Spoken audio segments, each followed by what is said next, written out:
It's the Misfits.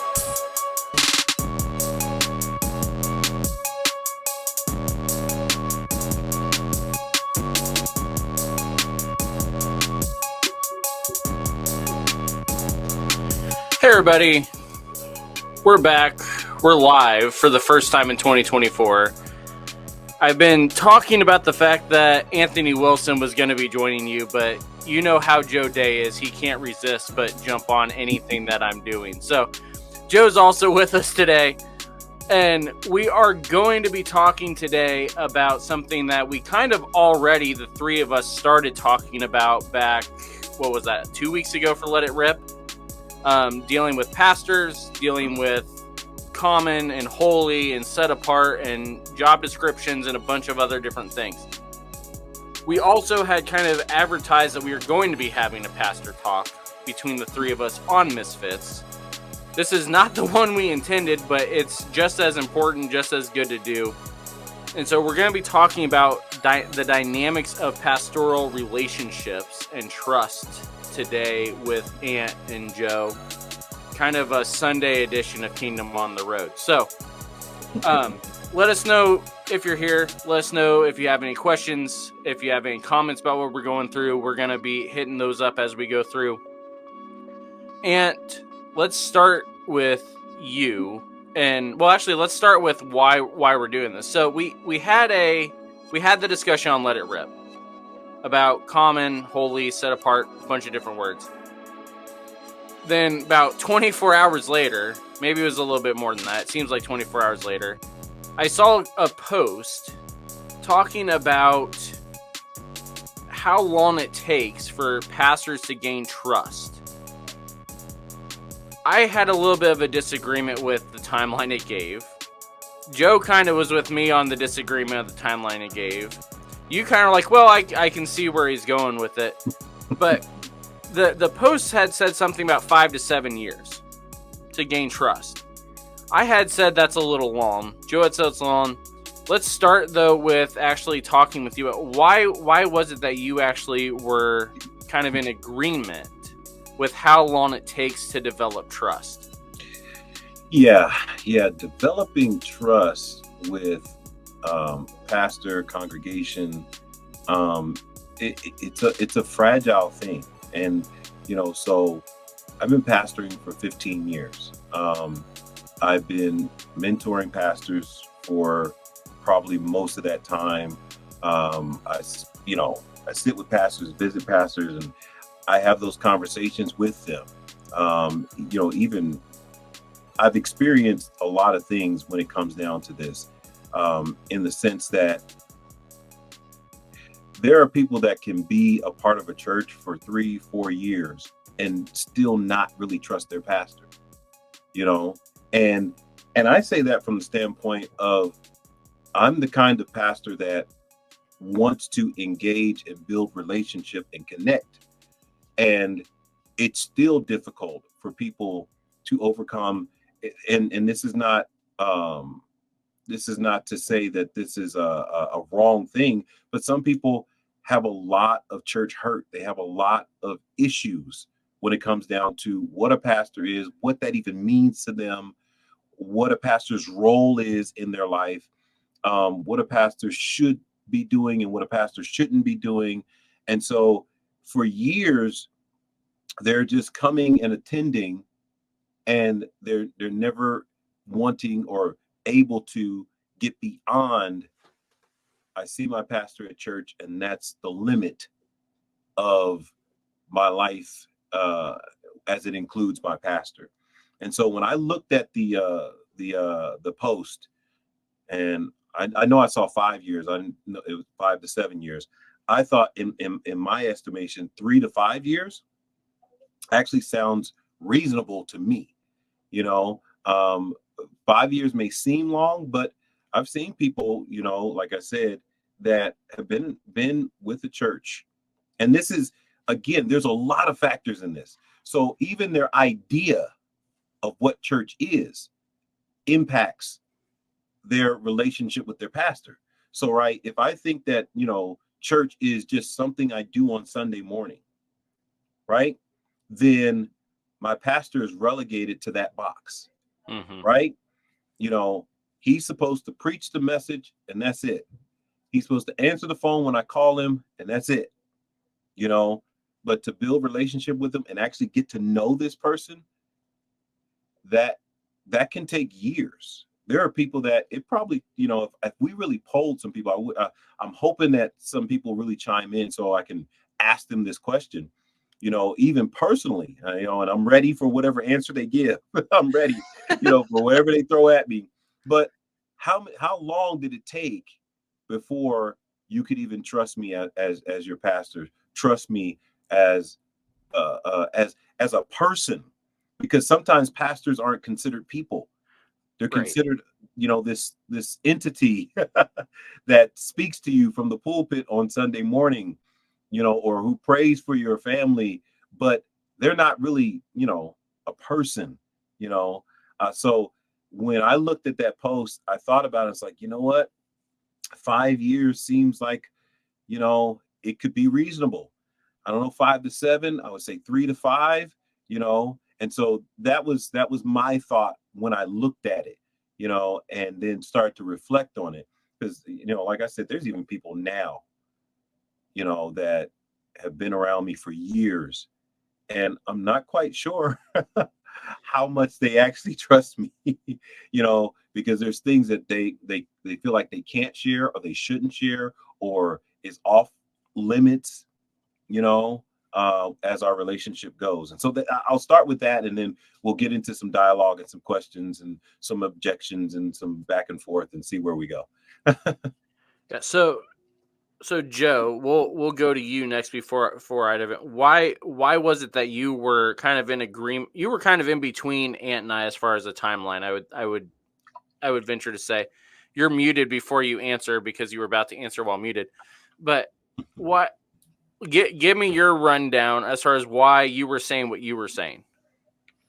So, one of the big things that I've come to see, well, first off, I agree with most of what Ant said.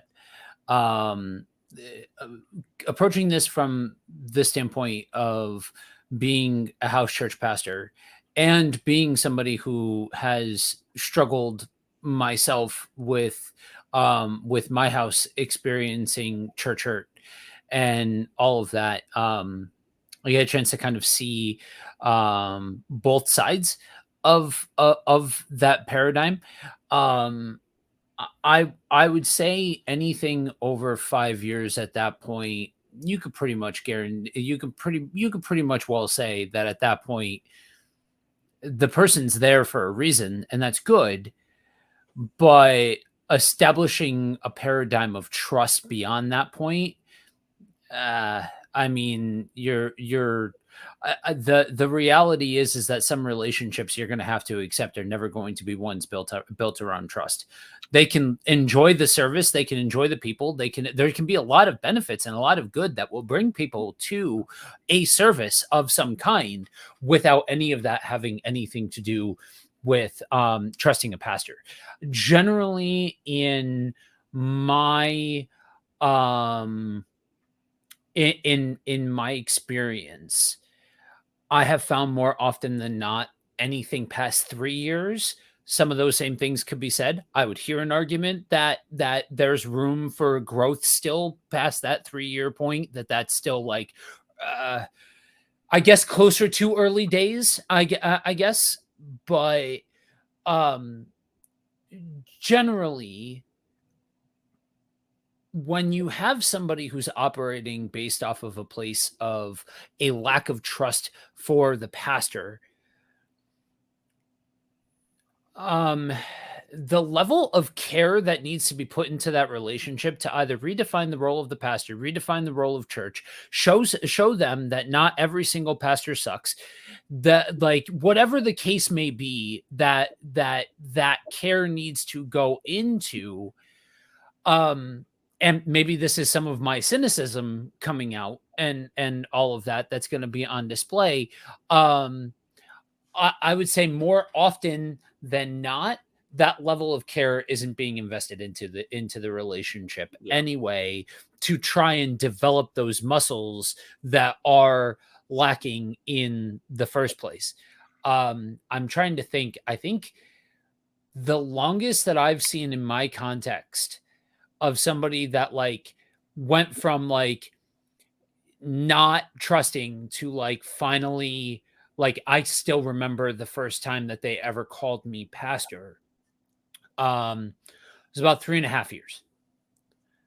And just pouring into them and pouring into them and pouring into them. And about 3.5 years later, it was finally like we finally broke ground, sort of thing. But there was a lot of people who came before me that really ravaged him and his family. Mm. You know what I mean? And that's, there's just a reality to, I have made the joke that as pastors, we are professional milk spill cleaners.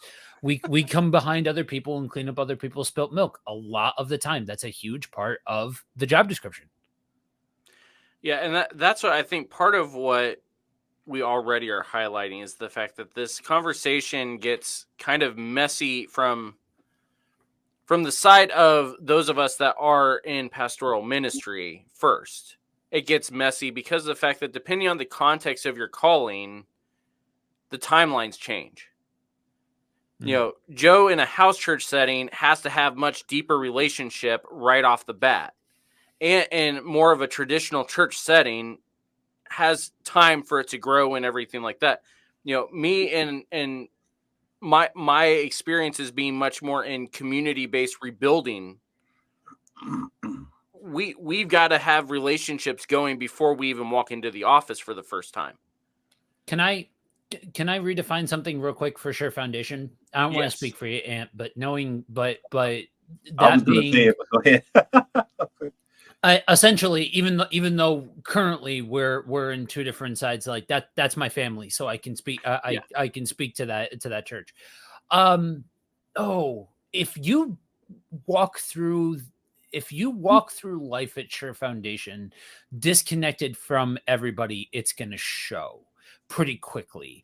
I don't know how, like, there is such an underbed, and I highlight this because like this is it's unique for the style, because most given situations with the Sunday morning model, I would say yes, like absolutely, you would be bang on the banana and all of that kind of stuff.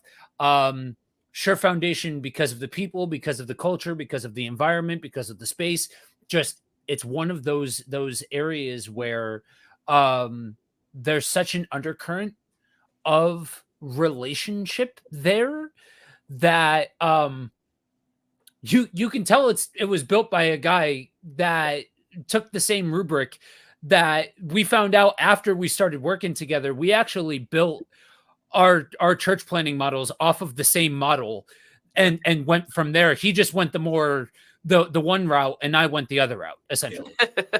Well, but part of what you're highlighting there is part of where we're going, and why Ant is the one that I asked originally is the model of how you actually as a pastor build trust.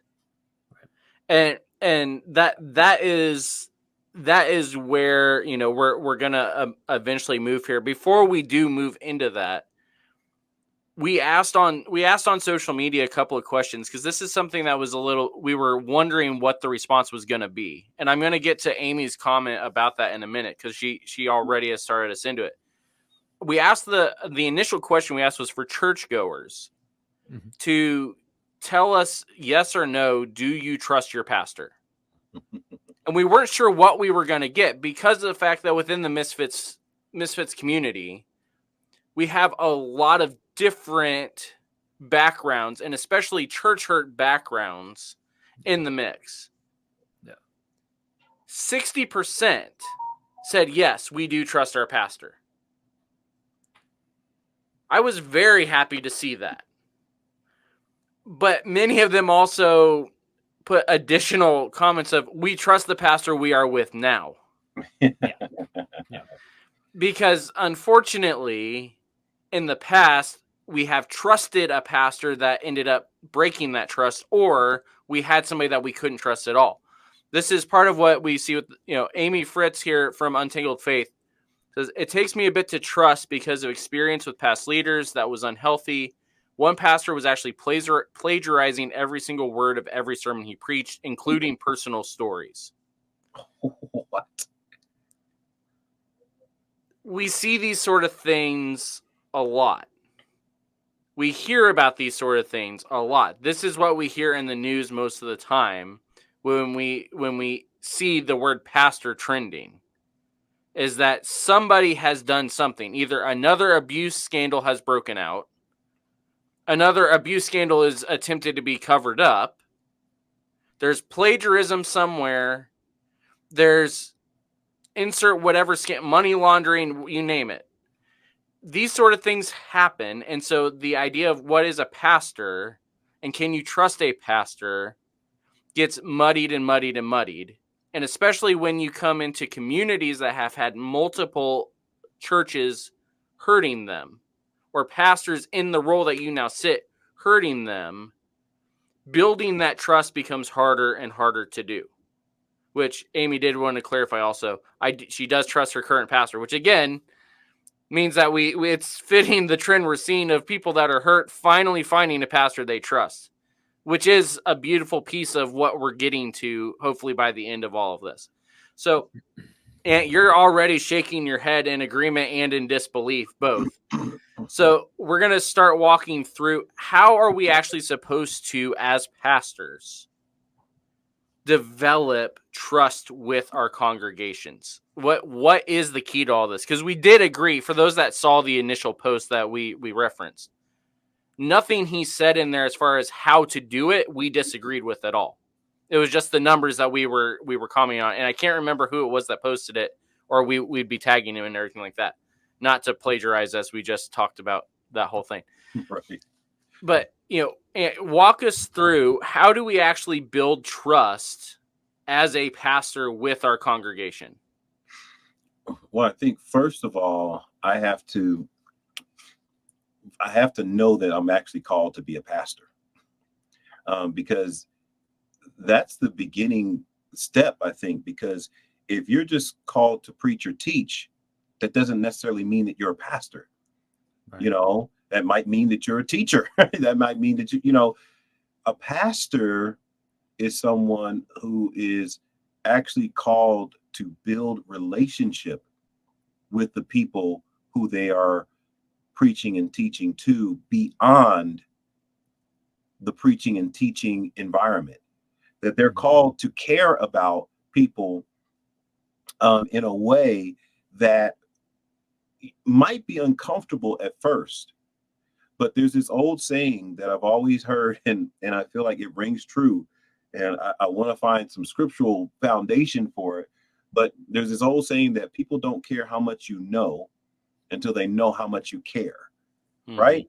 And pastors can be articulate from the pulpit. They can be dynamic teachers of the Bible. But if the people don't get a sense that you actually care about them and about their life and where they're going, then your journey to trust is already, behind the 8 ball, because, they'll just put you in that same category with everybody else who is meeting a need in their life, and they'll use you to meet the need of learning the word, but it'll never get beyond that point. So I think the first step, is, and I don't know another way to put it, but you got to kind of get your pound of flesh in that area. That they know that, hey, he's invested in me as a person, not just me as a member of his church, right? A person in the pew, that when he looks in the room, like, oh, okay, we got a nice full room of people. But do you know these people? Do you care about these people?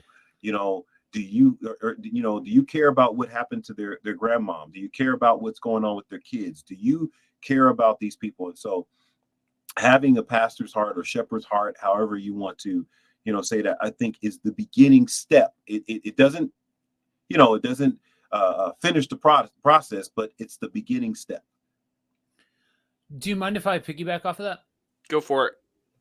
So yeah, that's that displaying that heart, even if it's just in general, you think of it like a beacon, right? You throw that beacon up, the bat signal, if you will. I'm glad you clarified, because I heard bacon at first and was very just start where throwing we up going. slabs of bacon, just slabs of bacon everywhere. What is the matter with you? Anyway, it is dinner time. I mean, yeah. And then from that point of investing in showing is the biggest word that comes to mind from that point forward is time. mm-hmm. Because you're going to keep, if you are called to care for folks that have had previous trauma experiences, doesn't just have to be in something as consolidated or distillated as a house church environment. It's literally, if you are stepping into a pre-established ministry or a ministry in an area that it has other churches in it or what have you. Notice these examples that I'm using are pretty all-consuming and all-inclusive. If you are stepping into ministry, you have to understand that you are opening yourself up to be caring for folks and for folks to walk through your door that have those trust issues. Mm-hmm. And the only thing that you can do is invest time and understand that you can put yourself forward. Hey, how's how are you doing that your grandma's sick, or how's your dog, or how's the this or that, how the kids, how's the wife, how whatever. You may get a cold shoulder, you may get a non-answer, you may get a colloquialism, you may get not much in the way of a response, but your job remains the same. Mm-hmm. You invest the same. You keep investing into those people, because the gimmick is that you may not actually be the pastor that fully and completely helps them realize that not all pastors suck. You may be a footnote in the story that eventually somebody else picks up what you've done and is like, oh, okay, Pastor so-and-so, not you, but the next guy, or the next guy, whatever, the next person picks up where what you started the groundwork on, and there you go. You know what I mean? And that's what I think what you've hit on both in both of those areas, whether you are the person or you're not, mm-hmm. is another aspect of what we were talking about before, as far as the fact that we've got to actually identify what pastor is first before we can even talk about how to build trust here, because our job is not to be the one to fix it. Our job is just to be the one that is there for them at the time, whatever that situation may be. And what you're talking about there is the fact that most of our job is actually to be listening, not speaking at them, which is what everybody assumes the pastor's job is to stand up there Sunday morning and just talk a bunch. Right. And then make us late for dinner. That is what everybody assumes it is. But the reality is the majority of our job has to start with listening. What does this community actually need? Do they need somebody that's just going to be a church that's there for them Sunday morning? Or do they need somebody that, whether they're there Sunday morning or not, doesn't matter, because there's all these other things that are needing done Monday through Saturday? And that's what, Joe, you finally were able to get on with me when this is the main point that we're really getting at. This is the Celtic versus Roman evangelism model. Right. That's what this is. The starting point is that we are in the community for them. Yep. Not that we are in the community for us, and the community needs to come be here for us. Right.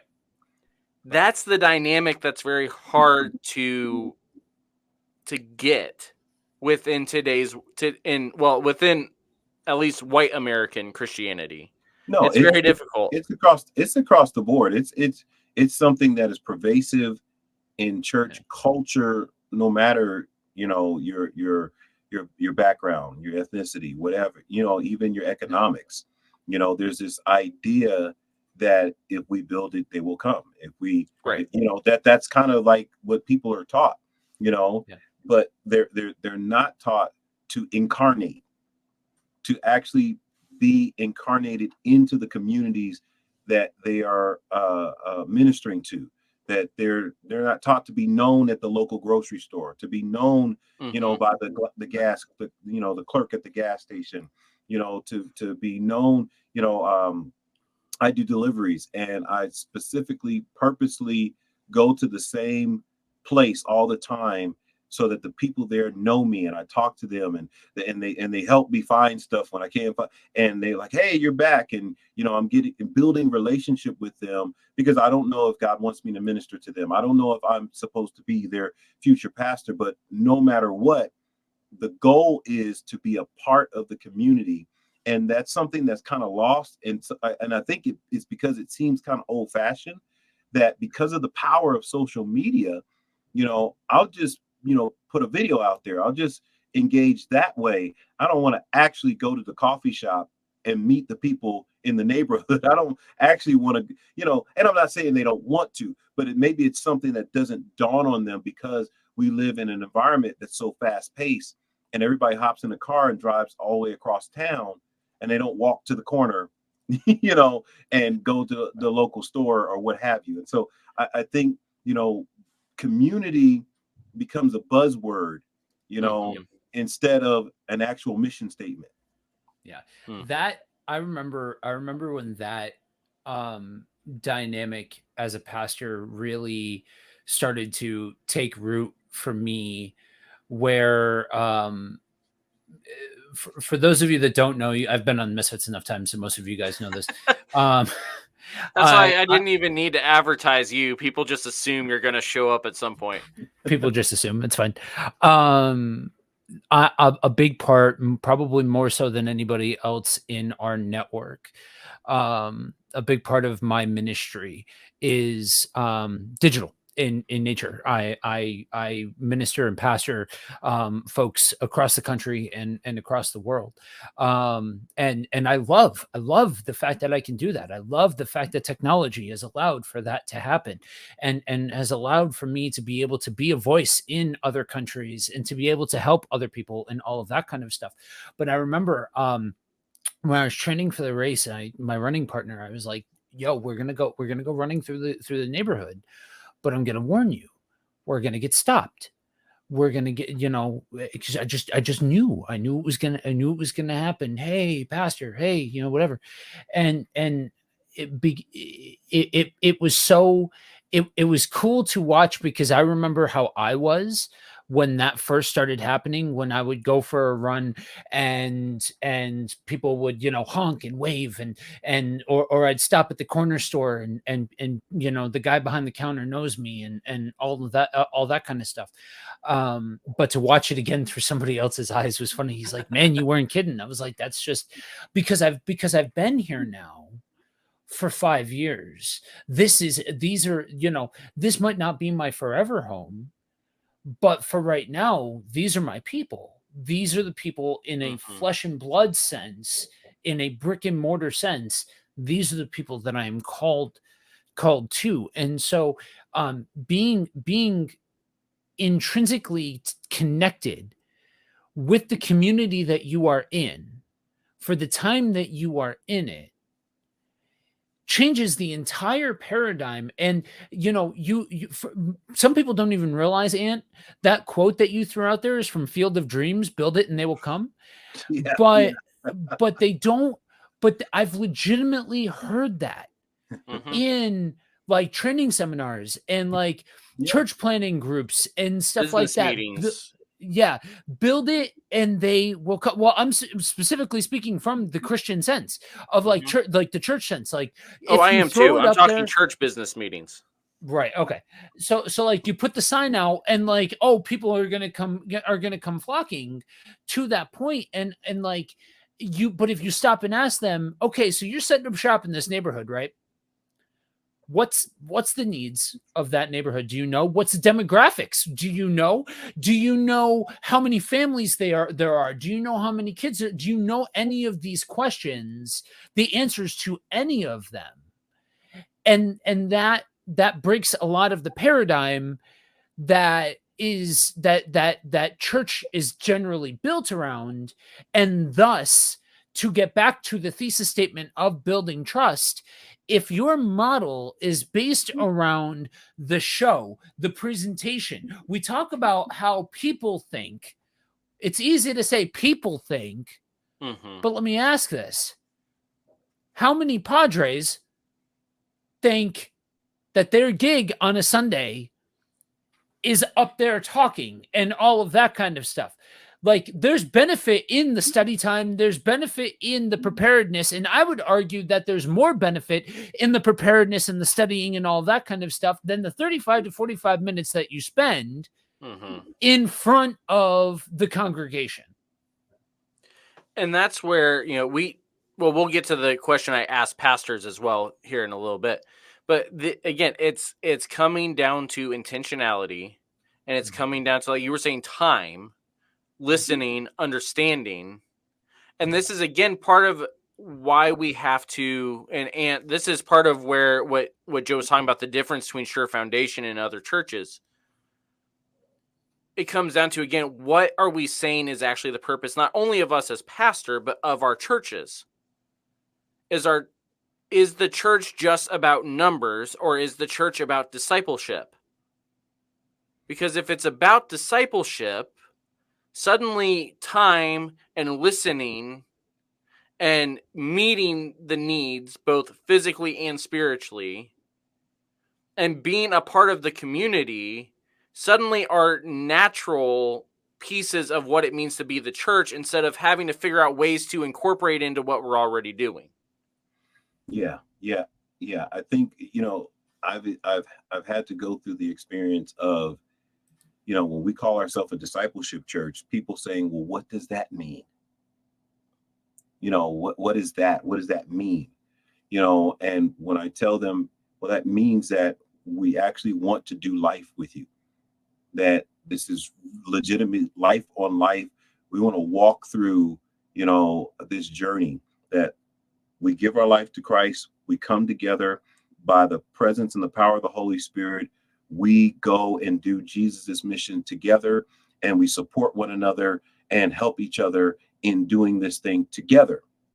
And so that means if I am given the position of pastor and shepherd, then I'm called to guide and help and minister to you and equip you so that you can invest in one another, and maybe invest in your community, your general vicinity, your apartment complex, your family, your job, area, that you become a missionary in your own zip code, right? Because you're trained, you have been poured into, and you have a resource. If you need questions asked or answered, if you need prayer or support for you and your family, because we're all doing this together. And so, I remember there were times where I'm like, all right, well, if you want discipleship, let me know. And there are certain individuals that, hey, I wanted to reach out to you and see if you wanted to, sit down and kind of talk through some things and, ask some questions, any questions you want about the church, about the Bible, about God, about anything, let's sit down and let's talk about that. And people are like, oh, why is the pastor want to talk to people? What, almost like, yeah, the pastor called me last week. That was weird. like, it's almost like, hey, yeah, I thought I was in trouble. Why would you be in trouble? But this is right. This is what people's interpretation of, like, there's something wrong. There was one person that said, I think they're a cult or something, because they want to talk to their members. They want to actually know what's going on in the life of their members, and they want to, be involved. Well, why are you asking your pastor for advice? He's supposed to just preach the sermon. Why are you talking to him beyond that? And it's rough, because you're thinking, wait a minute, when I'm opening up my Bible and I'm looking at the relationship between, Jesus and his disciples, the apostles, and the church, they're meeting daily. They're breaking bread from house to house. They're meeting in the synagogue and in homes. That there's like this camaraderie, and like they're like, oh yeah, you're not supposed to do that. That's that's just what it says, and that's just an example. It's really not supposed to be like that. And so you become like some kind of weirdo because you want to invest in people's lives to an extent where they don't want it or they think that it's unnecessary. And so it becomes a struggle, from that point. So that actually leads us into the question I asked pastors, and we'll get to why it leads away. Is I asked them the opposite question of, do you feel like your congregation trusts you? Woo. And the good thing is that the few pastors that actually were willing to respond all said, yeah, they feel like they are trusted by their congregation. Mm-hmm. But part of what you were just highlighting is that I'll word it this way to make it nice. We'll just word it this way to make it nice. Churches that are intentionally that are not intentionally discipleship based, it gets a little bit weird when we start talking about these sort of things. Yeah. So the question then comes in: how do we overcome that kind of trust level when we don't feel like the congregation trusts us? How do we actually try to build that trust up without compromising and doing things that are what actually make people run away, such as like what Amy was talking about, where we start plagiarizing or doing the things that the big people are doing, because obviously people like that. Yeah.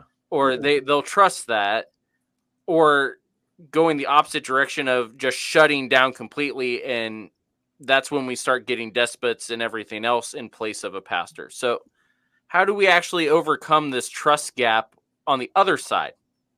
Yeah, I think it starts with, again, what is my role as a pastor, and me sticking to that, no matter the response or reaction, because it is, and I think Joe hit it on the head. The second piece of outside of being intentional about caring about people is giving them time, right? Giving them time to watch you, to assess your behavior, to to see, does he really care, or is it some kind of act? Because okay, I've been around what they call it, I guess they call it the multi-level marketing, right? And if you go into those environments, they are actually taught to act that way. They're taught, what's the book that everybody was reading, How to Make Friends and Win with People, was it Dale Carnegie, or whatever. Everybody was, I don't know, that might be the title, but How to Win Friends and Influence People. There you go. Thank you. That book in that environment was like mother's milk. Everybody read it. And they and they tried to implement, but they're implementing it to build their business, to gain followers, to gain people, not to actually genuinely. And so people are going to need time, and they're going to need to see you, in an authentic, real settings. They're going to need to have a meal with you. They're going to need to, talk sports with you. They're going to need to, have a conversation about music with you. They're going to need to see you in ways that, are not formal from the pulpit, and see you like, okay, his character lines up. He's still the same guy, and then there can't be this leap from your conversation with them, right, one-on-one, to this whole different person in the pulpit, because that's going to make me not trust you as well. And so for me, I overcome that trust thing by being the same person no matter where they run into me. They run into me on the stream. I'm the same person. They run into me preaching on Sunday morning. I'm the same. They're going to see my passion. They're going to see my energy. They're going to see me pull back. They're going to see my face expressions. They're going to see me, and they're going to get to know me. And they'll say, "Oh, Pastor, I caught that. You were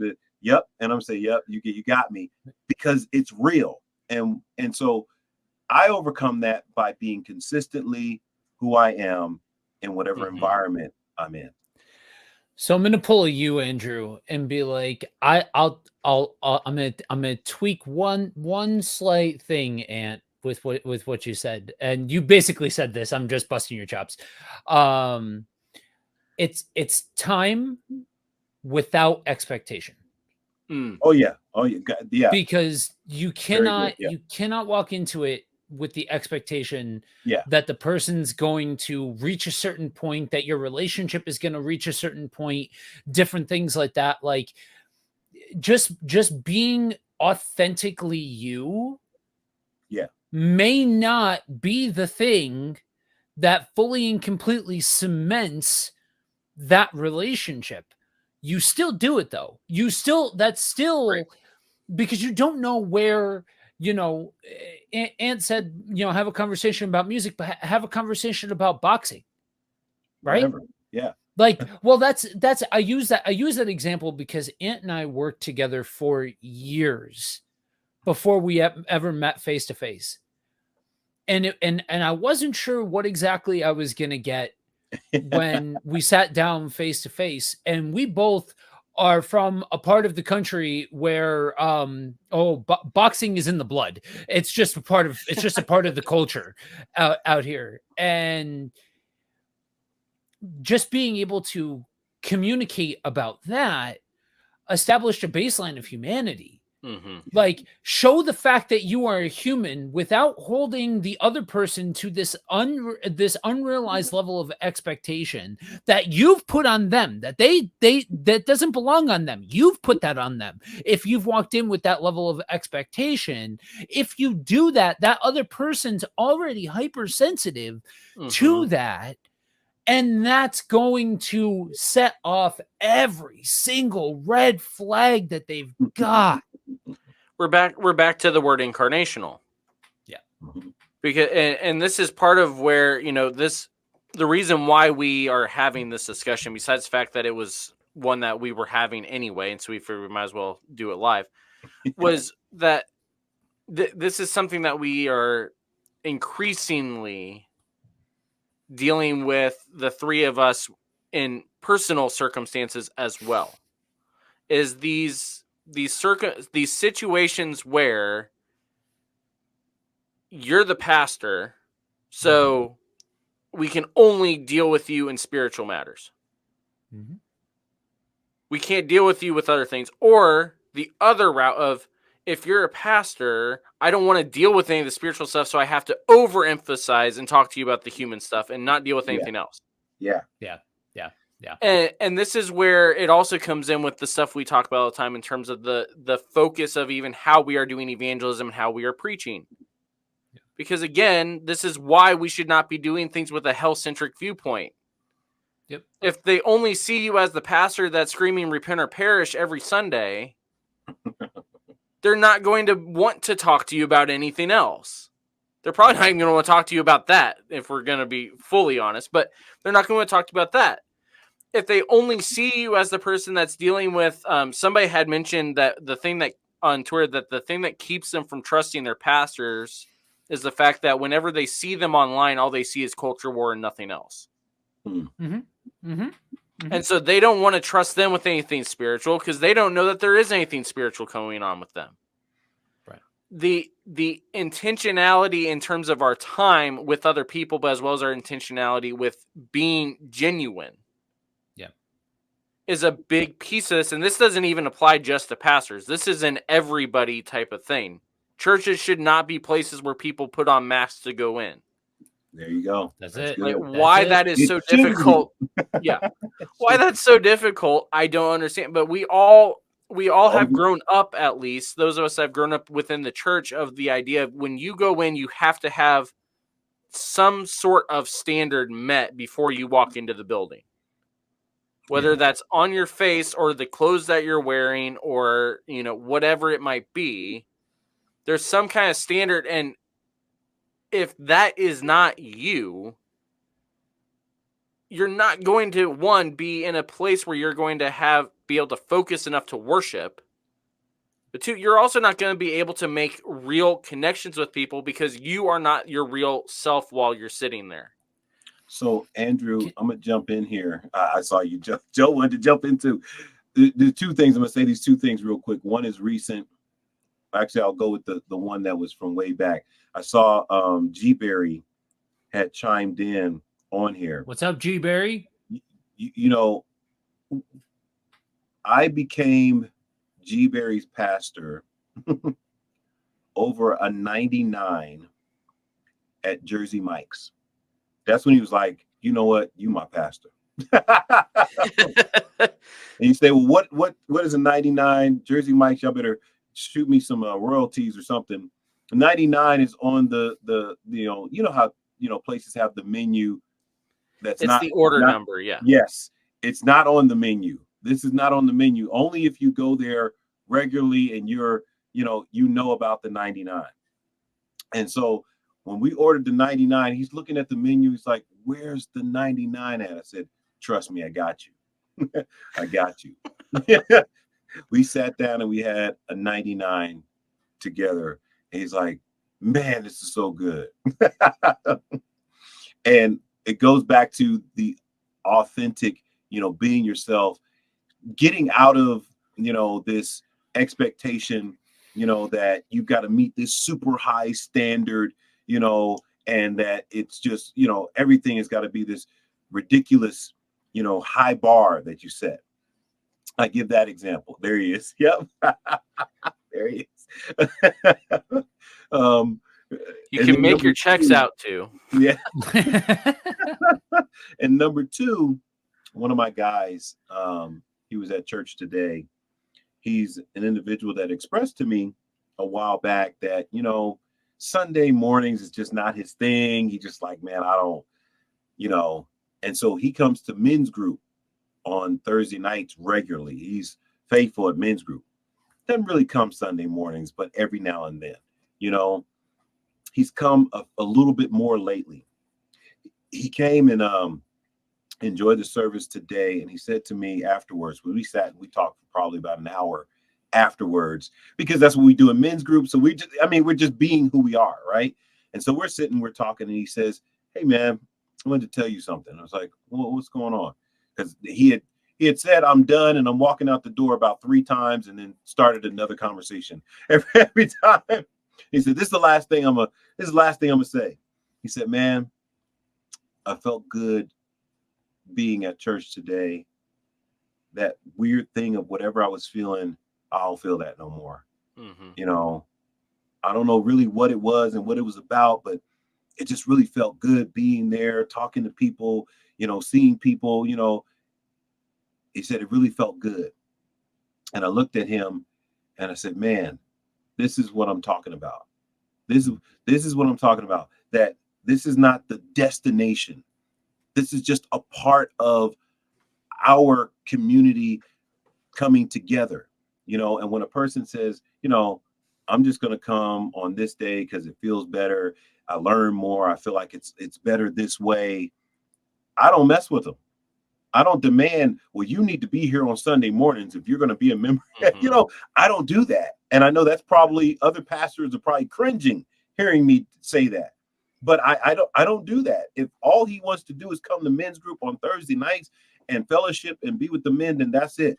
He didn't have to be a Sunday go to meeting, member. So when he shows up on a Sunday and says, "Man, it felt good to be here," I'm like, that's what it's supposed to be, because this is building something. And this young man, I'm the only pastor he's ever known. I baptized him as a little kid. I did his wedding.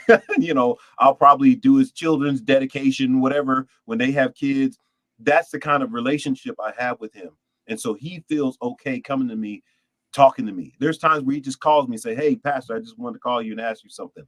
And he does that.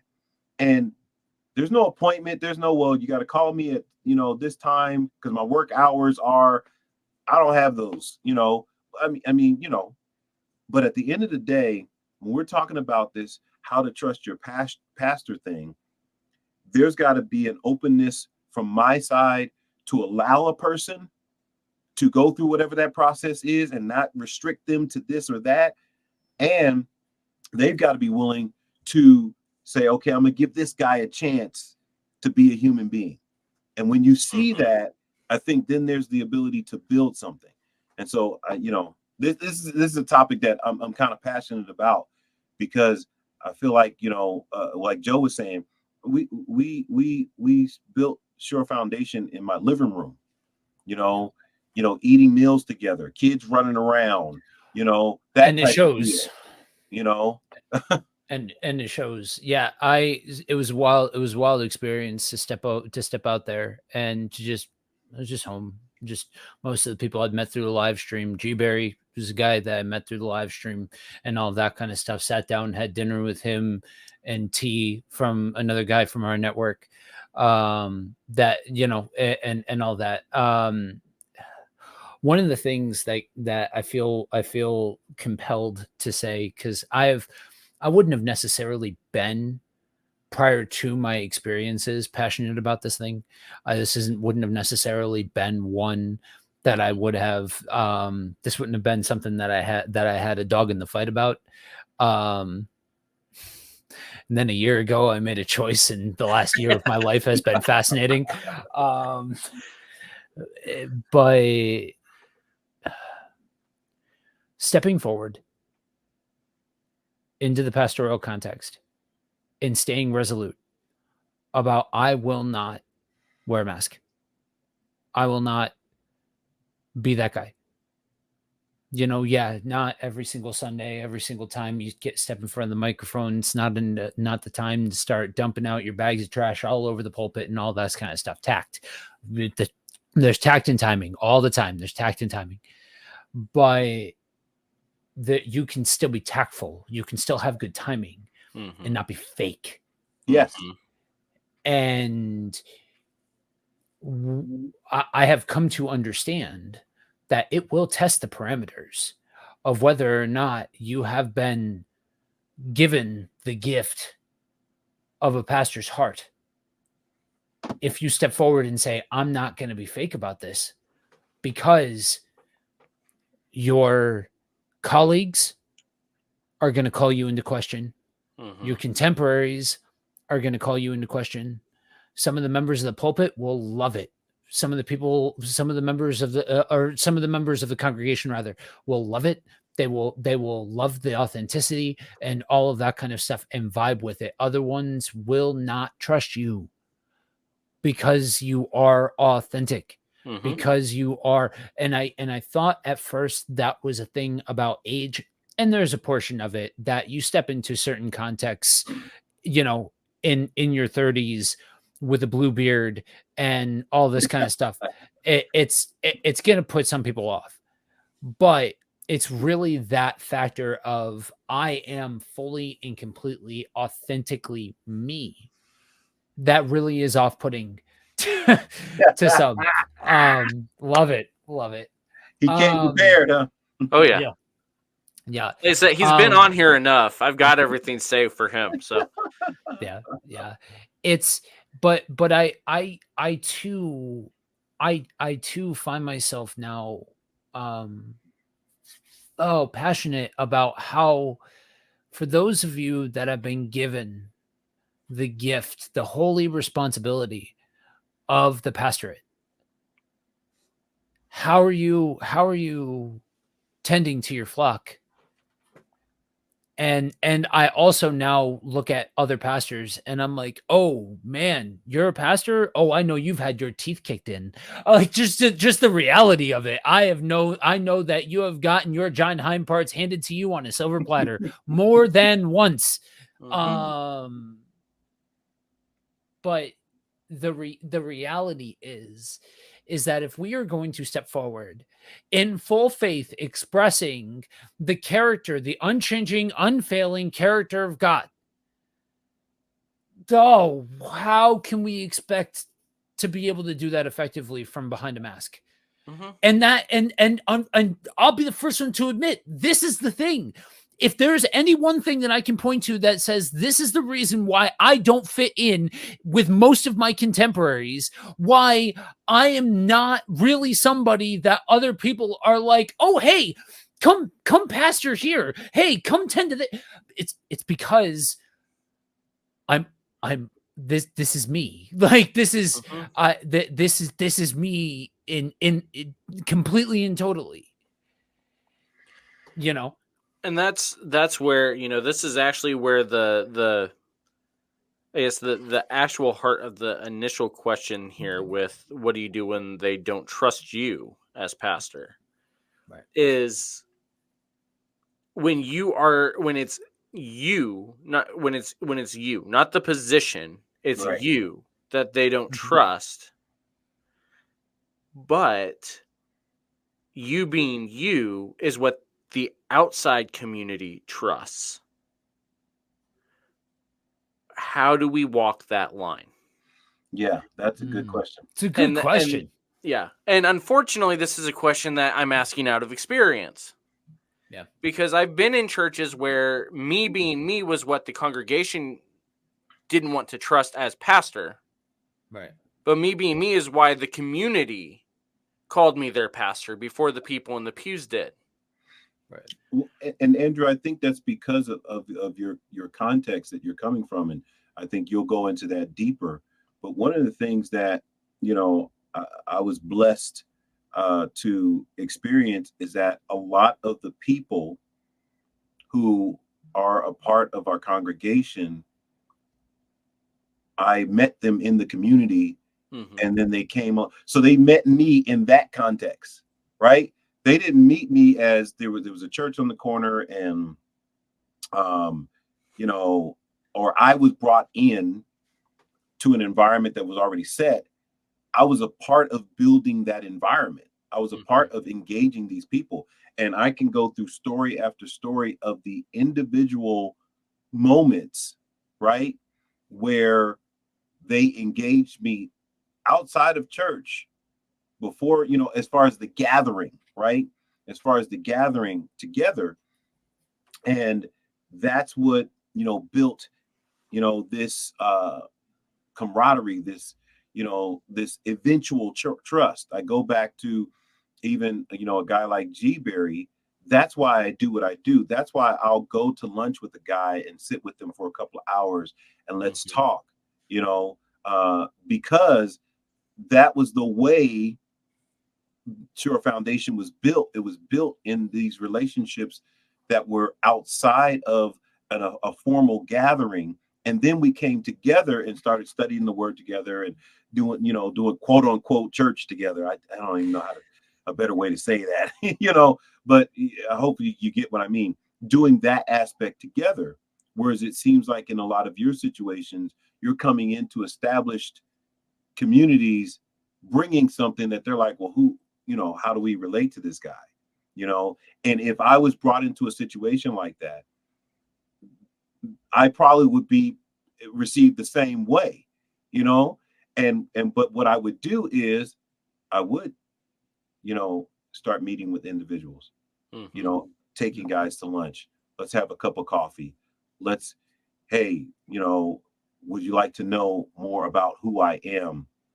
And depending on the type of person, that could really stretch you out of your comfort zone,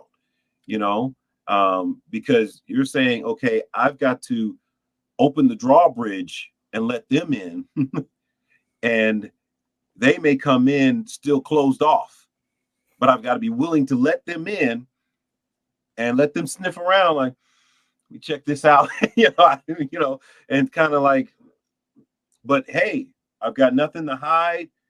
Come on in, have a meal, come by the house, or whatever stuff that when we're talking about the common, Right. conversation, Right. people would say, oh no, you don't invite people to your house. You don't do that as a pastor. You got to stay, separate from the flock because you got to be holy. You got all that kind of crazy stuff. And you wonder why people take so long to trust you? Well, it's because you're so closed off from them. And then, like Joe said, after a while, it's not about building trust. It's about, I trust this person to preach the message. Mm-hmm. I trust this person to bring the word. I don't need anything more than that from them. And that's what part of what you're looking, or you're talking about there, is where I was hoping to be able to go, is the fact that now we are into, we talked a little bit about this during Let It Rip. We've talked a lot about this just in chat settings and in discipleship settings between the three of us and everything else, is that we are now into the part where, unless you are within a pastoral calling, what we're about to say is not going to make sense, because it sounds like we're now backtracking from everything that we just said earlier on in the stream. Because in order to do what you were just talking about, for some, that means that we now are going to have to deny part of ourselves in order to reach these people that are sitting here. I may be an extreme introvert, which is why I don't like to go out and eat with people. But this may be what I need to do in order to reach this person. Yeah. Mm-hmm. The key to that, though, is what we've been saying this whole time, is that it still has to be done with intentionality. Yes. You are there for that person, not just so that you can check another person off your box of, okay, I had lunch with them and now I can go back and cry and be ashamed that I've talked to people. Yeah. Yeah. You know, so I guess the question is the other side of that discussion, though, and this again is where we were at earlier on when we were talking about what the actual role of the pastor and what the actual role of the church is that when it seems like the community outside and the community inside are coming to a head and warring over who is actually going to be their pastor. How do we navigate the trust side of this discussion if, in order to be trusted by those outside, you have to feel at least like you are not trusted by those inside? How do we actually navigate that? I'm just curious to see what your guys' answers would be. Joe, you want that one? He's now debating whether or not he should have actually gotten on or not. Good. Because I can talk about it. Yeah, I think,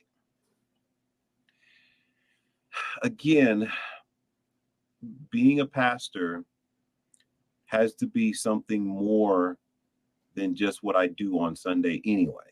Mm-hmm. You know, I shot this out to TC. I was hoping that he would get on here, because this is a conversation that me and him have a lot, is that I am that no matter where I am. Mm-hmm. And so when I come to the church or I come to the gathering, the person that I am is the same person, as I said, that I was that I was outside. And when these two are in conflict, it's because there's some misunderstanding of my role. Mm-hmm. And I have to do a better job of teaching on my role.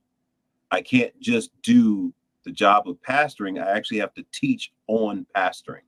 And that was something that I remember having to do. It's like, okay, I'm going to have to explain to people what pastors do and who they are according to Scripture, because maybe they don't understand who I am and what I'm doing and what my role is in their life. And as a pastor, and it would seem like, no, you don't have to do that. Yes, you actually do. You actually have to do that. And I'll say this from a parent standpoint. There were times where I had to sit my kids down and say, this is my job as a parent in your life. This is what I'm supposed to do in your life. I'm not supposed to just put a roof over your head and clothes over your back. That's not parenting. Right.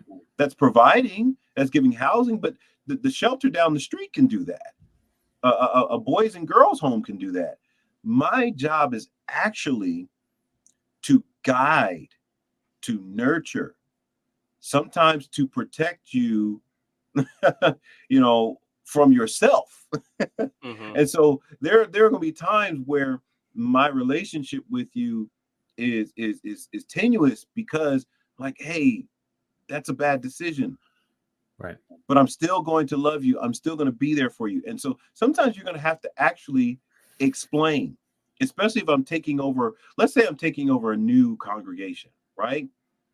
I'm going to want to go to the fundamentals. Do you understand the relationship between the pastor and the congregation? What is my role? I might even do a series on the pastor's role. I know it probably sounds like, well, why? Everybody knows that. No, they don't. No, they don't. No, they don't. They actually don't. They have an idea. They have their own concept of it. But if we go into scripture and I begin to walk through, that's why, shameless plug, I did this ebook on developing a pastoral perspective, because I did it so that I can use it and teach from it. Mm-hmm. It's not really a book that you kind of read. It's a book that you kind of It's learn or teach through, It's a versus manual a book more that than a you do. book. Yeah. Yeah.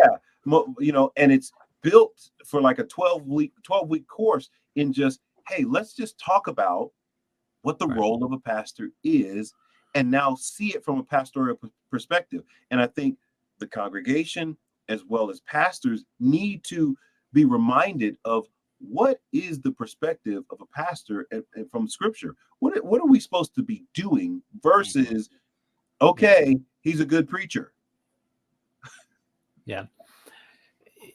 And the one emphasis point that I would put, the one exclamation point that I would put is to go back to the analogy of the parent. When you're guiding, you're doing it regardless of what the reaction of the person you are guiding is going to be. Yes. And generally, if there is a breakdown in understanding of what the role of the pastor is, because I agree with Ant that if there is a disconnect between how you're seen in the community and how you're seen in the congregation, or if any of those things are like in conflict, it does tend to come either down to the individual, that they are different in the community than they are in the church, or a fundamental lack of understanding about the pastor's role within the church, but the church's role within the community as well. And squaring that circle is not always something that's invited. It's not always something that's welcomed. You still need to do it, and you still need to stay the course and be the role that you are called to be if you are going to step into that responsibility and answer the call. Even if that means that you're setting yourself up for conversations that people are not going to appreciate, or conversations that people may react out of a place of immaturity about. And that I squaring the circle of a baseline of everything, that's yeah, a lot of what I have to say is yes to what Ant said. But the thing we got to remember, though, from both sides, especially if you are a pastor listening to this, do not walk in with any measure of expectation that just because you've gotten everybody on the same page, that's going to cure what ails your situation. That, if anything, it may end up creating tension in spots that you didn't even necessarily see coming, because you may say biblically this is the role of the pastor, but that doesn't account for what they want the role of the pastor to be in their life, or in their community, or in their context, or in their situation, or things like that. For every person like April in the comments, who's like, yeah, you know, those three men that stand at the wall for a shore foundation, those three men are the real McCoy. Those are three guys that are genuine dudes, good, bad, and indifferent. Yeah. But for every person like April, who's like, yeah, that's awesome. Yeah, I appreciate that. Yeah, that's great. You end up with somebody else who is operating out of a place of lack of trust. You know, I see somebody walking around right now who's scared of her own shadow, it would seem, because pastors are falling left and right, because pastors are coming out and getting drug out on the carpet left, right, and center, and all of that kind of stuff. And I see her like, where can I go? Where can I? But if you're operating out of a place of a lack of trust, it doesn't matter what are you looking for. Yeah. You know what I mean? Like if you're operating out of a lack of trust, anybody can fall. Any one of us can fall. Right. But that's why this whole thing needs to be dynamic. That's why you can't have a simple, straightforward conversation about this, because it's people.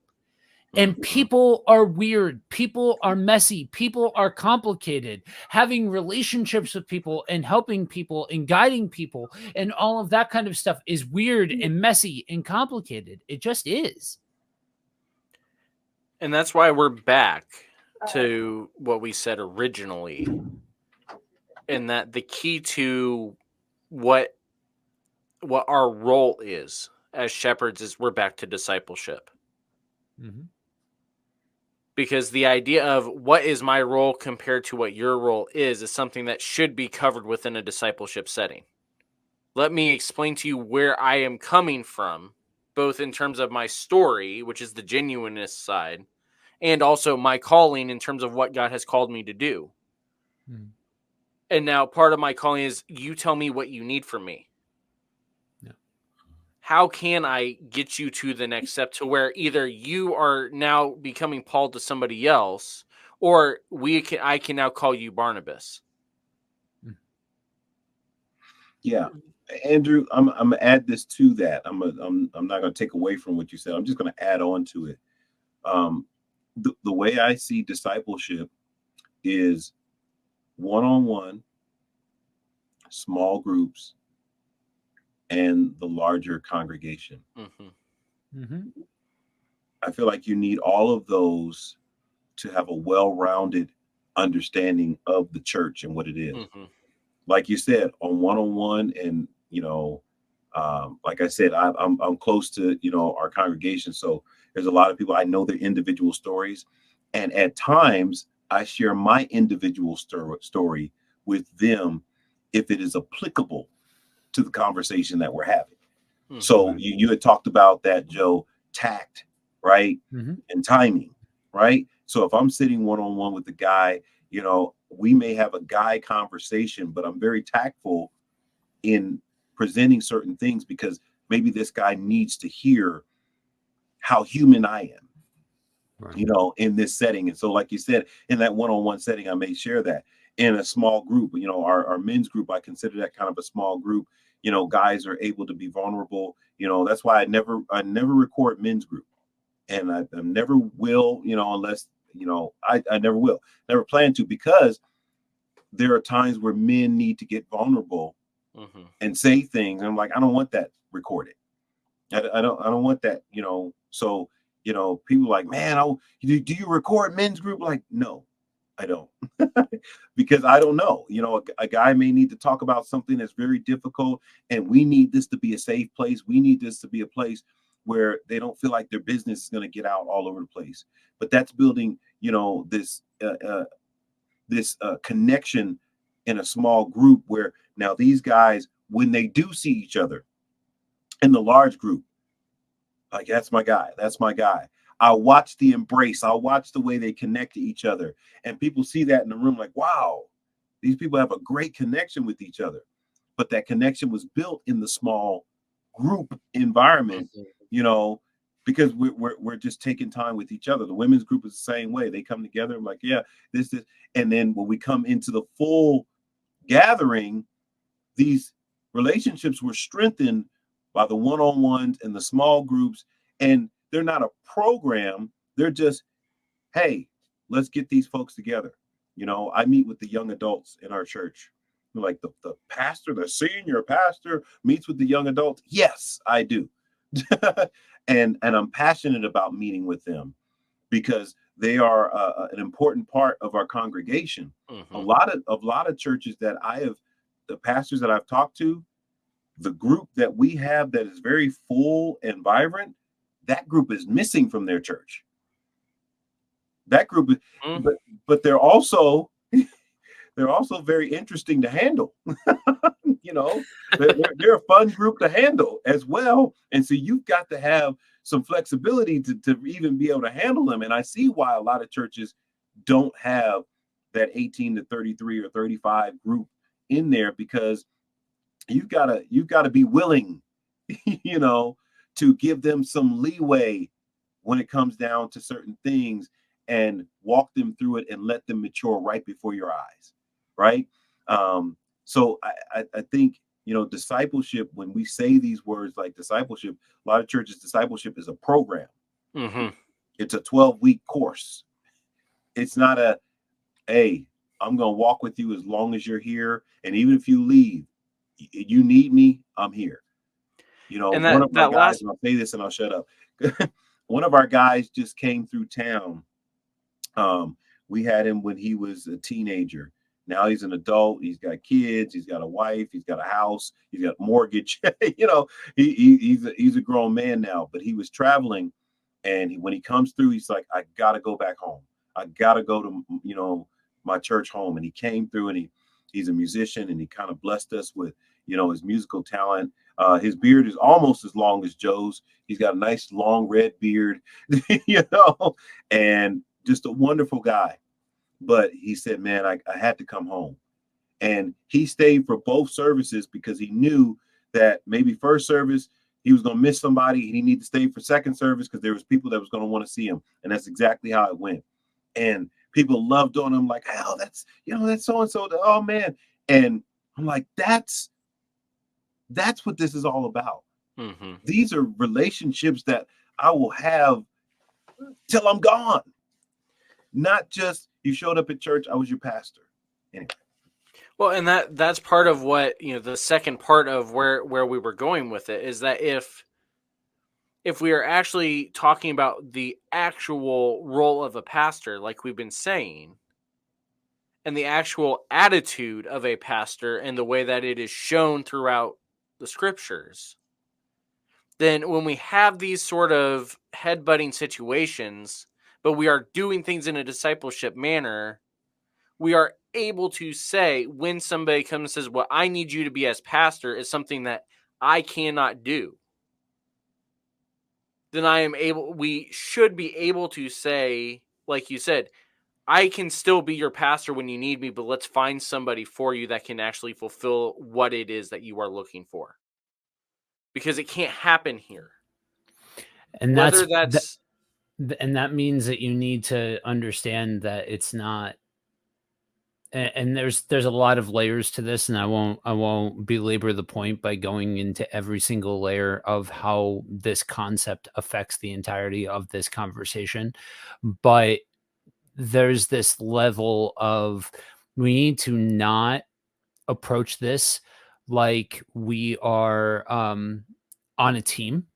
Like, it's this team versus that team. If you come to my church, you're on my team. Yeah. And all of those kinds of things, and get out of that mindset and get into the mindset of, look, because of situation, because of circumstance, especially to get back to the thesis statement of the episode, how you deal with with situations of people who have a hard time trusting.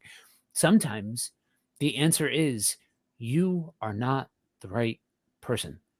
Right. And part of loving on people is saying, well, wait a minute. I know solid teaching, solid foundation, good fundamentals, the whole 9 yards.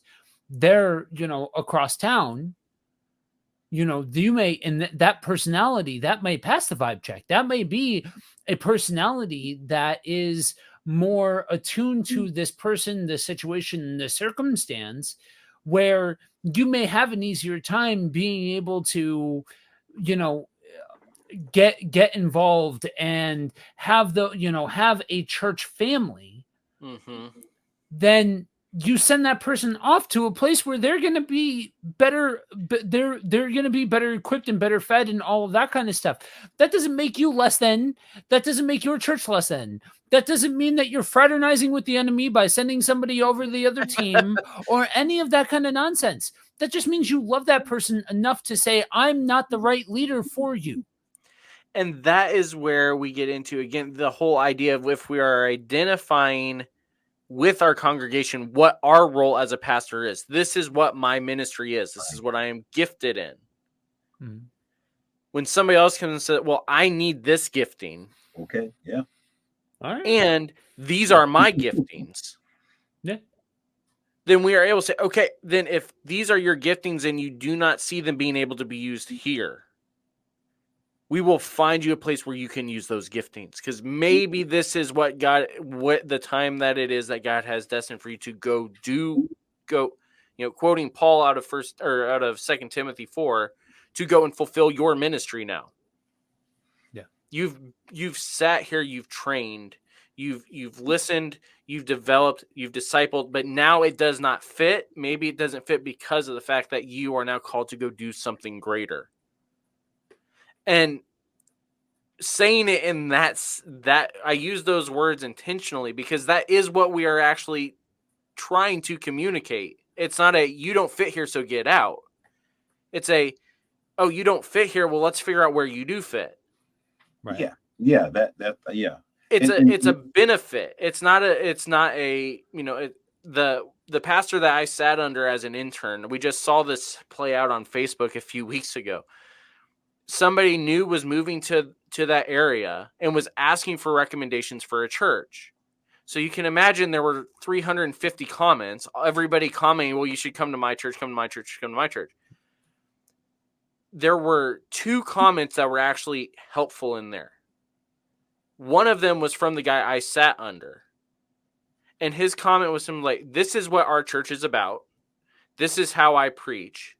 We'd love for you to come and try it out for a couple of weeks. And if you don't like it, I will help you find one that fits what you are looking for. I know all the pastors. I know all the ministries. Let us help you find the place that is the best fit for your family. If it's with us, great. If it's not, great. Right. You need to be where you can be fed and where you are going to be able to go out and do the work that God has called you to do as well. That is what a shepherd does.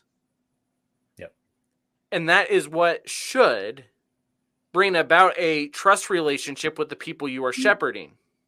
Yeah. But that only happens when we actually are willing to humble ourselves enough to recognize what our job actually is. And I'm going to add to that. I was just I was out in Jacksonville for Christmas visiting family.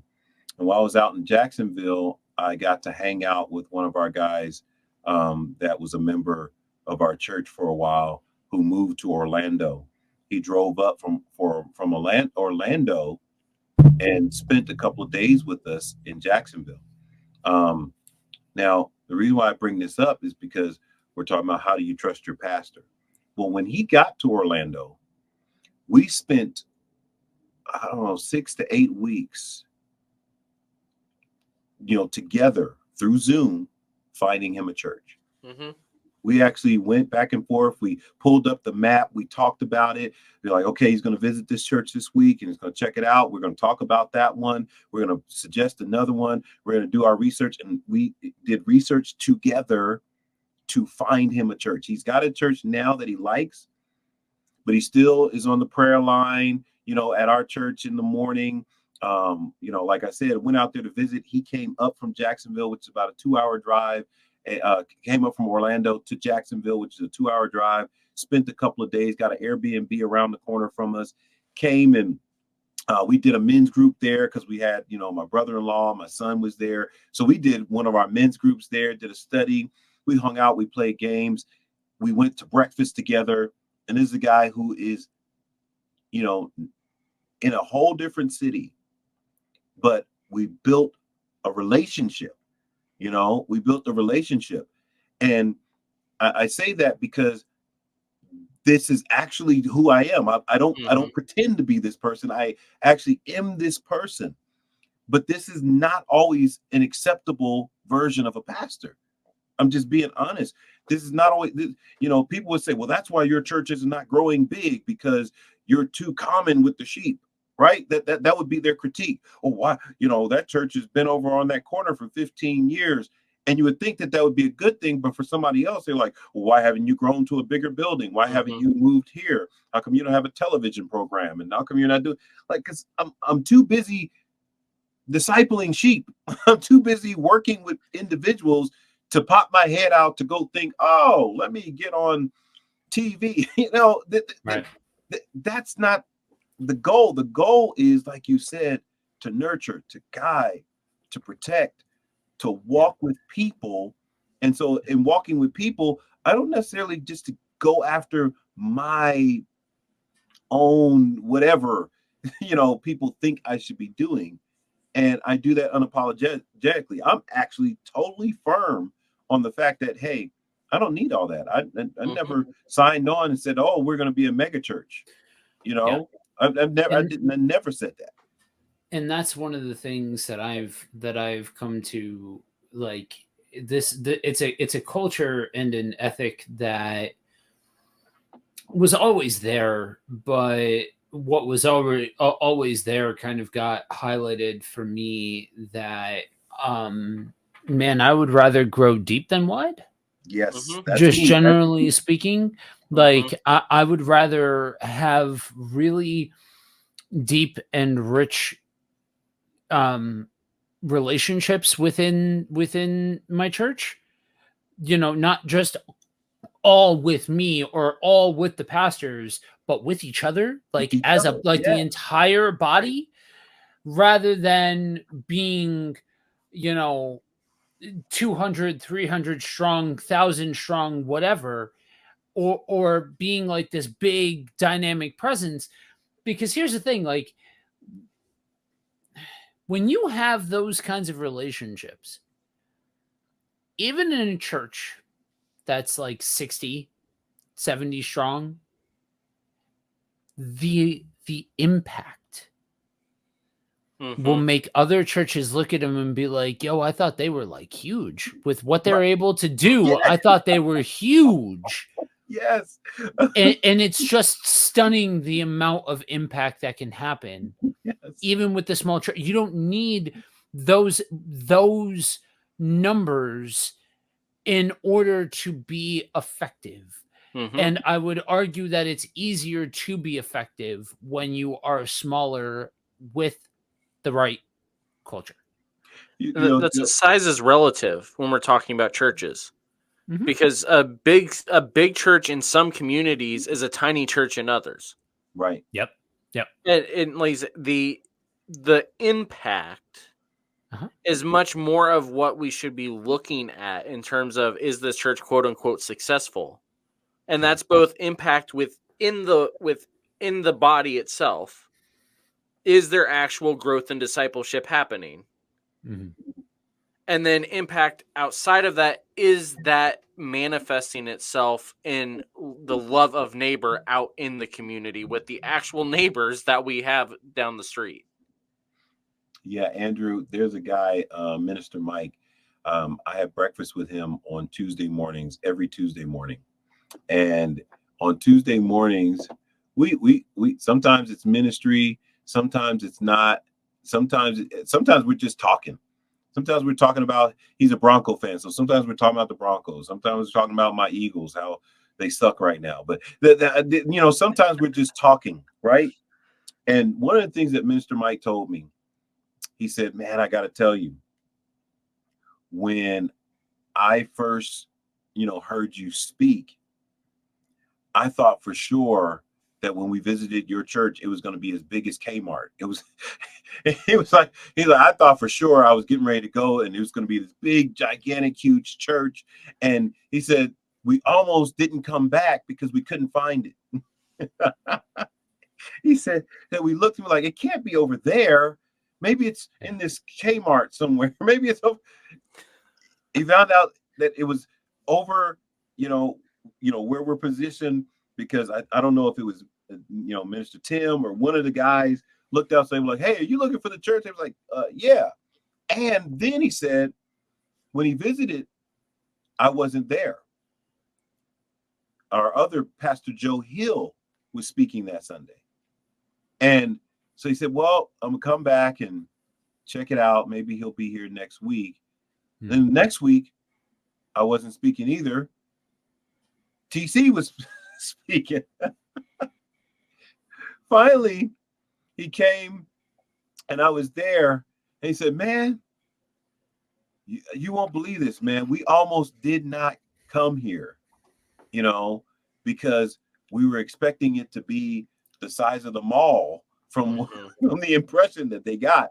And I was like, man, but like you were saying, Joe, when you impact people, people will think that, whoa, this has got to be some huge church. Yeah. And like you said, Andrew, size is relative. Mm-hmm. It is. Size, if you look at the statistics, I think it's 90 to 95% of churches are less than 100 members. There's only 5% of churches that are actually considered large or mega church. And that I think that was pre-COVID. Yeah. The numbers you were looking at. Pre-COVID. Yeah. Yeah. Yeah. Yeah. And so this is what, as we close down here, if nothing else, what you hopefully are hearing from all of this is that if you want to actually figure out, as a pastor, what should I be doing if I want to actually gain the trust of the people that I am called to serve? Be genuine. Mm-hmm. Be the person God has called you to be. Yep. And then do exactly what Jesus told Peter to do, which is go feed the sheep. Yep. It is actually that simple when we actually let it be that simple. It's when we try to complicate it that we get all of these different things that we've talked about as well, in terms of why there were so many people that said, yes, I trust my pastor now, but can't trust the people that I came in contact with before. Because when we overcomplicate it, we cause people to not be able to see the Jesus that we are representing. And Andrew, I would say when you feed them from the actual trough with your hands, not off an assembly line. Right. That, and don't have some kind of expectation that you're not going to get bit by a sheep. You ever get bitten by a sheep? It hurts. Like I've gotten bit by a sheep. It hurts. So just don't walk in with the expectation that every sheep is gonna just walk up, be fed, and that's it. Mm-hmm. So, Joe, where he's at. He's all over the place, and he's doing stuff just about every day, depending on what channel you're on. Buddy Walk with Jesus is the big one. You can find that buddywalkwithjesus.com. I was on last week. I am also on half the episode this coming week, as well as, and Ann's daughter is on for the entirety of this coming week's episode as we're finishing up going through the book of Esther. Joe, where are you going after that?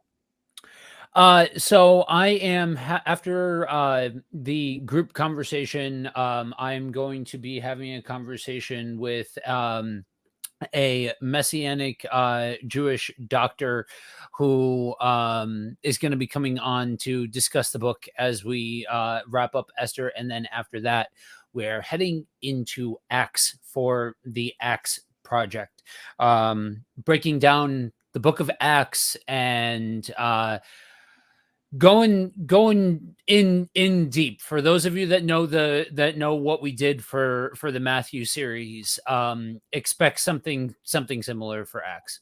So, and then Well, we'll just go to Ant first. Ant, they should know you by now, but some people don't. So tell people where they can find out you and love and all about Love Thy Neighbor and what you guys are doing over there. Well, yeah, we're on YouTube, we're on Instagram. Most people will know me because of my morning or daily prayers that we post on YouTube, Instagram, Facebook, and then the lives that we do on on Facebook. I have multiple pages, and so a lot of you are subscribed to multiple pages. We have the Love Thy Neighbor page, we have the Anthony Wilson, page, but we also have daily motivation. And so forth and so on. So look up Anthony Wilson to find me. And when you look up Anthony Wilson, a lot of my stuff will come up. If you Googled me, a lot of my stuff will probably come up. Books, YouTube, Facebook, all those good things. On YouTube, it's Anthony Wilson at Anthony Wilson 2273 at Anthony Wilson 2273. That'll pull my direct YouTube up, and I got a ton of stuff going on there. These guys are on there with me for different shows. We got a new show, Monday Motivation, featuring young man Kavan Smith. That show is actually starting to take off, and we're getting ready to start bringing on people for interviews on that. And so maybe some of these guys might end up on there because what we're going to be doing on there is that it's a Monday morning encouragement. We cover the weekend. We talk about what's happened in our weekend. We give some type of word of encouragement, and then we have kind of a 10-minute, I guess you would call it a sermonette or encouraging word at the end. And so we'll be looking for guests to be a part of that conversation and then give that encouraging word at the end to the listeners. And so if I reach out to you, get prepared, for a 10 or 15-minute homily, that you can, encourage people with. And it's kind of a different style of show, but we're doing it just to get Monday morning energy and moving. And Kavan is great. He's a natural. If you haven't checked it out, check out Monday Motivation. Awesome. And if you want the three of us, Friday mornings, 9:30 Eastern, Kingdom on the Road, we go through, just depends on the season as far as what we're actually doing. It's been about, not a full year, has it, since we started the Old Testament? Probably been about 9 months. Yeah, I was going to say 8 or 9 months. Yeah. Yeah. So, currently we are walking through the Old Testament. We just got to Exodus this week. 2 days ago. Just got to Exodus. It should speed up a little bit now that we're into more of the rest of the Old Testament. Hopefully it may speed up a little bit, but you never know with the three of us. You've seen how that goes. So check that out Friday mornings at 9:30 Eastern. And then you can also find some combination of the three of us and Pastor TC for Let It Rip. Joe, what's going on with Let It Rip? So Let It Rip is a weekly show where we talk about hot takes, topical things, discussion points, things like that, and break them down from a biblical perspective. Right. And again, Saturday mornings, 9:30 Eastern. Misfits wise, again, if you haven't already checked out, the new website is up and running, ministrymisfits.com. Same URL, different site. The guest portals are still up, a little bit easier to navigate, a little bit more mobile friendly now, since we didn't realize how unmobile friendly it actually was. But it's all up. You can find all of Ant's stuff there. You can find all of Joe's stuff there. There's information on there about the upcoming stuff with the entire network, both whether that's the Overwhelming Victory Radio Network or whether it's the network that has yet to be named because they have apparently vetoed the name I gave it. So if you want all of that, check all that out. We'll be mentioning it throughout. If you want to support, patreon.com/Ministry Misfits. All the stuff on there, extra episodes, backstage access to things like this to be able to ask questions. The Bible studies the Galatians study we already did is up there. The upcoming one on Daniel will be there as well once we figure out scheduling for all of that. We are going to hopefully be continuing these types of conversations here over the next few weeks. dealing with these sort of things that are just we have commonized, to use TC's language, different things within Christianity that now make it very difficult to have discussions about, because we no longer have a good understanding of what it actually means, whether that's being a pastor, like we talked about today, and we talked about on Let It Rip a couple weeks ago. Next week, we're going to be talking, I don't remember if it's the one that we're going to be talking about what it means to have enemies, or if it's the one where we're going to talk about what it actually means to be a church in this sort of a setting as well. That's coming up the next couple of weeks. Brandon should be back here in a couple of weeks as well, talking a couple of different things. So, Joe, So you what you're saying is, Dad. yeah. So what you're saying is, for the "What is the Church" episode, I'll see you guys soon. And that's what we've established. I'll be back for that We'll one. see. We'll see. So if you want to actually know who is going to be on for that one, Joel Bowman is coming back, as well as Dr. Brian Hudson are both coming in to have this discussion as far as what do we actually mean when we talk about the church being the church in today in a world that just doesn't get it. Joe, Ant, thanks for jumping on. All of you that commented, thanks for coming on. Oh, April gave us another one. Let's see. Went to a church that only knew me because of my dad. Sure Foundation knows me because of me, and I trust them because of that, which is a testimony to the work you've been doing, and the work that the other pastors there at Sure Foundation, as well as in many ways the work that Joe does as well, is a testament to that as well. So we are very glad, all of you that have responded the past week, about finally finding a church where you trust the pastor and the pastor trusts you. That's a very good thing. We are very excited to hear that you have found that, and we hope that that continues on, and we will see the rest of you next week.